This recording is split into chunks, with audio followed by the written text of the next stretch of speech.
Vous savez tous qu'aujourd'hui, nous sommes tous en deuil parce que c'est un de nos pays qui est frappé, en l'occurrence la Côte d'Ivoire, par des actes terroristes que personne ne peut qualifier.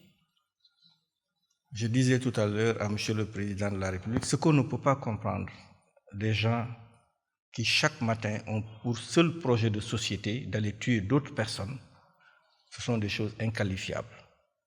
Et nous sommes venus donc pour présenter nos condoléances à Monsieur le Président de la République et à tout le peuple ivoirien, particulièrement à sa jeunesse, qui doit être une jeunesse debout autour du Président de la République, autour du gouvernement, pour montrer que la Côte d'Ivoire est un pays qui ne se laisserait pas distraire par des faits terroristes de cette nature. Dans un passé récent, c'était le Mali, c'était le Burkina Faso. Aujourd'hui, c'est la Côte d'Ivoire. Nous sommes tous peinés. Nous voulons simplement dire à ces gens que jamais nos pays ne se laisseront distraire par des gens qu'on ne peut même pas qualifier de brigands, qui sont... Je ne trouve pas les mots.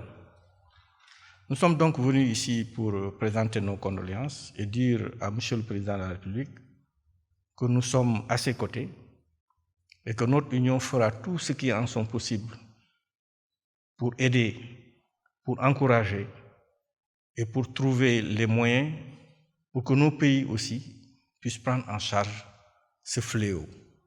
Comme vous le savez, la conférence des chefs d'État avait décidé de faire du volet paix et sécurité un dossier confié à un de nos chefs d'État.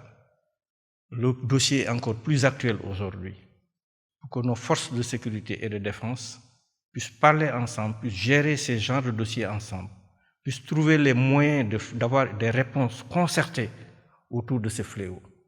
Donc, aujourd'hui, nous sommes en deuil.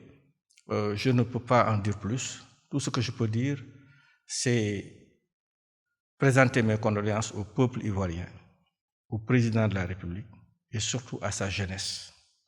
Merci.